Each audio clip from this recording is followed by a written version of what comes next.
O Senhor esteja convosco. Ele está no meio de nós. Proclamação do Evangelho de Jesus Cristo segundo Marcos. Glória a vós, Senhor. Naquele tempo, chegaram a mãe de Jesus e seus irmãos. Eles ficaram do lado de fora e mandaram chamá-lo. Havia uma multidão sentada ao redor dele. Então lhe disseram: tua mãe e teus irmãos estão lá fora à tua procura. Ele respondeu: quem é minha mãe e quem são meus irmãos? E olhando para os que estavam sentados ao seu redor, disse: aqui estão minha mãe e meus irmãos. Quem faz a vontade de Deus, esse é meu irmão, minha irmã e minha mãe. Palavra da salvação. Glória a vós, Senhor.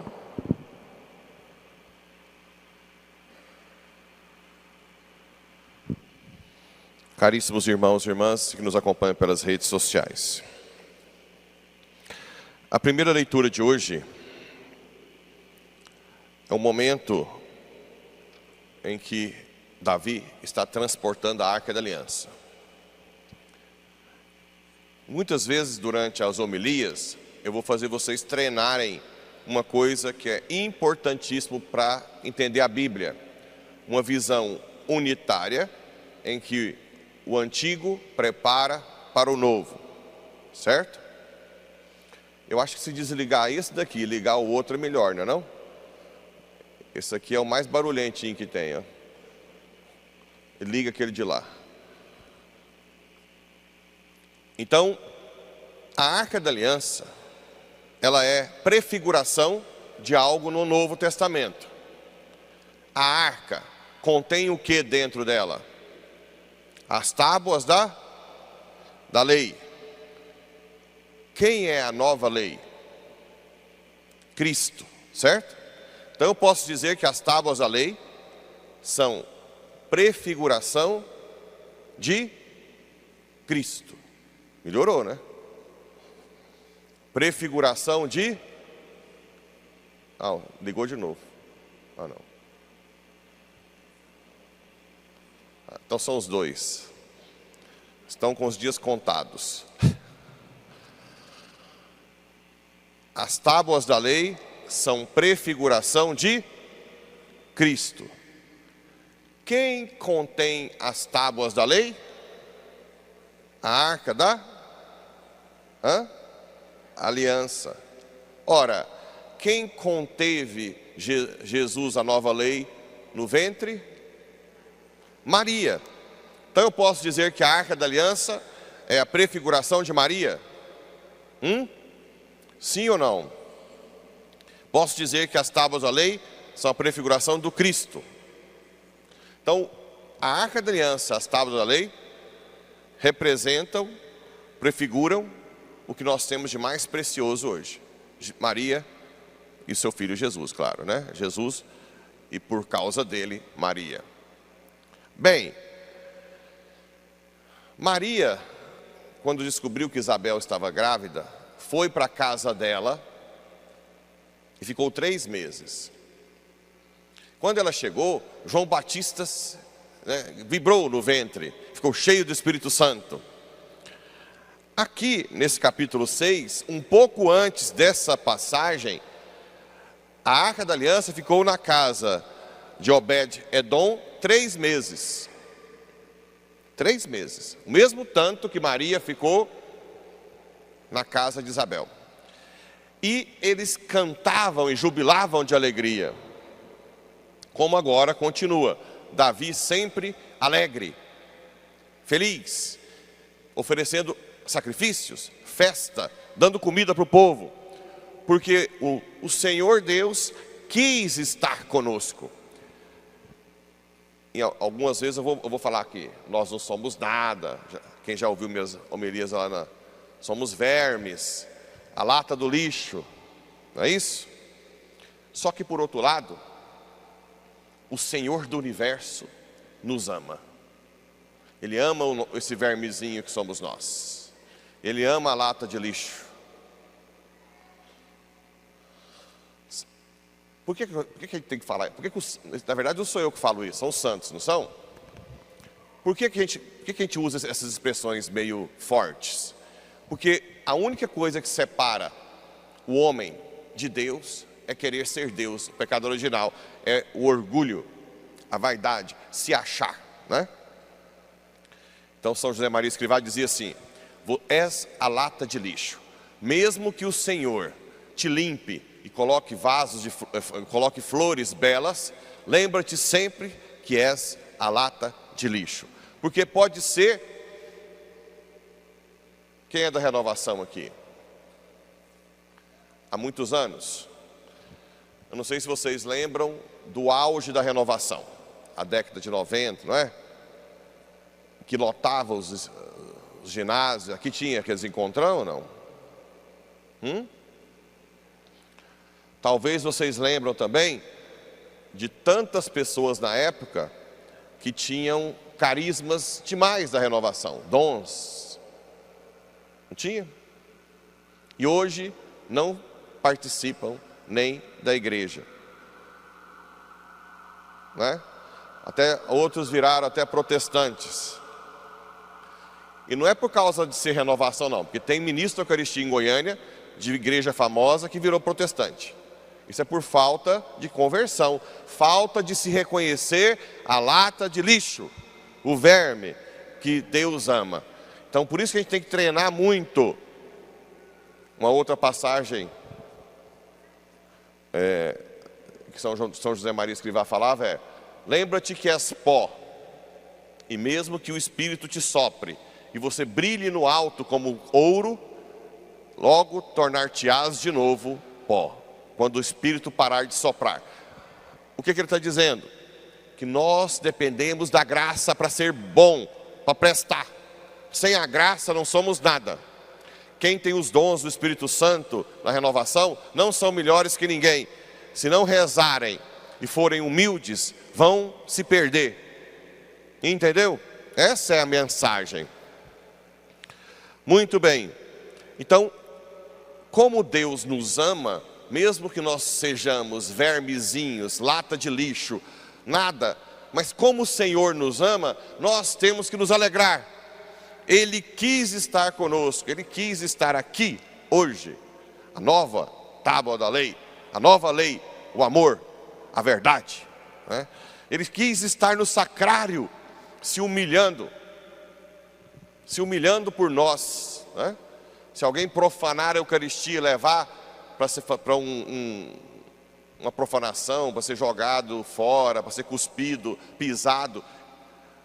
Tem um teólogo chamado Karl Rahner, que tinha a tendência a colocar o sacramento de ser só válido quando for usado, consumido, por exemplo, pelo ser humano. Que quando o sacramento não tem o seu fim, que somos nós, ele deixa de ser Jesus. Isso não é verdade. O sacramento, ele é sacramento em todo lugar. Se você levar Jesus em qualquer lugar para ser profanado, ele vai. Jesus quis morar no sacerdote de uma forma ministerial. Se eu for a uma casa de prostituição, Jesus vai junto. Acredita? Por isso que ter relação sexual com um padre não é só pecado mortal, também é sacrilégio. Sabiam disso? Além do pecado mortal, você comete sacrilégio. E o padre mais ainda, né? Nem se fala. Porque Jesus se humilha. Então, apesar de eu ser um verme, Ele se humilha por mim de amor. E isso é motivo de alegria, de nós fazermos festas. Se fizeram tanta festa com a Arca da Aliança e as tábuas da lei, imagina nós que temos Maria, a igreja. Lembra que Maria é a personificação da igreja. Imagina a igreja como útero e Jesus no seu grembo, né? aqui dentro. Então nós temos muito mais motivos de nos alegrarmos. E o Evangelho? Chegaram a mãe de Jesus e seus irmãos. Eles ficaram do lado de fora e mandaram chamá-lo. Havia uma multidão sentada ao redor dele. Então disseram: tua mãe e teus irmãos estão lá fora à tua procura. Mãe de sangue, né? Nossa Senhora, os irmãos. E Jesus responde: quem é minha mãe e quem são meus irmãos? E olhando para os que estavam sentados ao seu redor, disse: aqui estão minha mãe e meus irmãos. Quem faz a vontade de Deus? Os protestantes gostam de usar essa passagem para falar que ele desprezou sua mãe. Bem, isso não é verdade. Jesus quis mostrar que existe um vínculo de sangue, mas existe um vínculo maior, que é o vínculo do batismo e de quem que é batizado se volta à vontade, se rende à vontade de Deus, que cumpre o que Deus quer. Agora, quem mais se rendeu à palavra? Não foi Maria? Tanto se rendeu que a palavra se fez carne e habitou no meio de nós. Então, tanto é que Maria é a maior criatura no céu, a rainha do céu e da terra. Essa é a tradição da igreja. Então Maria é a criatura mais bela, mais perfeita, que foi até a defesa de Duns Scoto em Paris, né? Era conveniente que o Redentor mais perfeitíssimo redimisse ao menos uma criatura perfeitamente redenta, como Maria, né? Então Maria não tem nada de desprezada. Mas Jesus quis dizer o quê? Que nós, batizados, que colocamos a palavra de Deus em prática, podemos ser também seus irmãos, seu pai, tio, parente, unido, que viveremos para sempre no céu com Ele. Uai, mas aqui fala que Jesus tem irmãos? De onde vem isso? Prestem atenção aqui, para vocês saberem argumentar. Na língua hebraica,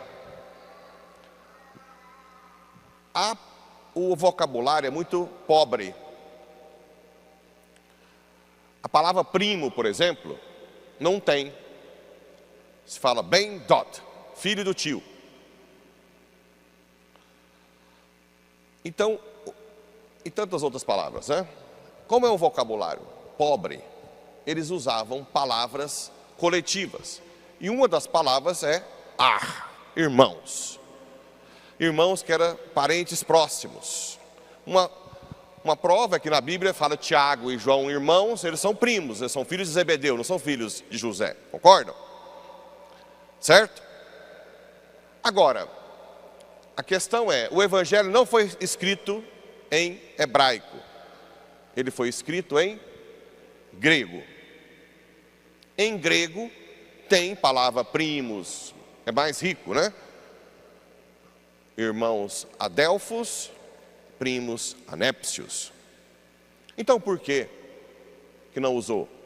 Bem, o autor quis ser fiel à forma que eles falavam no aramaico hebraico. Isso se chama influência semítica, ou seja, na hora de escrever o texto, ele usa as palavras que o pessoal da época usavam em hebraico. Se eram irmãos, ele traduziu irmãos. Mas existem depois vários argumentos, como eu disse, na Bíblia alguns primos de Jesus são chamados de irmãos. Maria aos pés da cruz, Jesus diz, eis teu filho, para João, eis tua mãe. Depois fala que João a acolhe em sua casa. Ora, se ela tivesse outros filhos, não precisaria que João, que é primo, acolhesse. Em momento algum se fala que tem Maria de mãe de mais alguém. Então, a questão aqui é questão de linguística, da língua. Não é que Jesus tinha irmãos. Consegue entender isso ou não? Ótimo. Tanto é que a expressão, por exemplo, filho do homem, quer dizer homem. Essa expressão foi usada muito no Antigo Testamento. Então Jesus usa dessa cultura hebraica muito na sua fala, porque filho do homem foi usado, e algumas vezes como mostrando que é o Messias, mas muitas vezes como Ezequiel, mostrando que ele é sofredor, que ele vai sofrer neste mundo. Então ele usava a expressão do Antigo Testamento, filho do homem, para colocar-se a si mesmo. Então você vai ver que a cultura hebraica, a língua, influencia totalmente também nos evangelhos, mesmo que tenha sido escrito em grego. Entenderam? Então, Maria só teve Jesus. Ela é virgem antes, durante e após o parto. Ok? José viveu a castidade com a mãe do Senhor. Por isso que José tem um lírio, né? José é o pai da fé, tirando Abraão, né? Do Novo Testamento. Por quê? Porque ele se dedicou completamente à família, a proteger Maria, Jesus, sem nunca ver um milagre. Tem alguns apócrifos que colocam que Jesus ressuscitou um passarinho, mas são apócrifos, não são inspirados. José provavelmente não viu nada, mas ele acreditou. Na família, gente, quem ama mais hoje? Eu sempre digo que quem mais ama no casamento é, por exemplo, a mulher que cuida do marido acamado, não é? Porque ela não tem nada, não tem sexo, ela não tem carinho.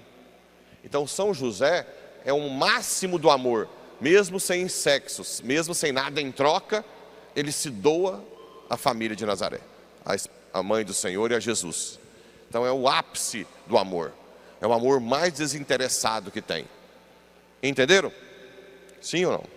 Então, se falarem que Maria foi uma mulher qualquer, você usa o texto em que Maria visita Santa Isabel, a que devo a mãe do meu Senhor me visitar. E se falar que ela teve outros filhos, explica agora disso aqui e mostra os textos que não condizem com isso. Nós podemos sim ser irmãos e irmãs de Jesus, colocando a palavra de Deus em prática, mas Nossa Senhora foi a que mais se colocou, por isso ela é rainha do céu e da terra. Assim seja.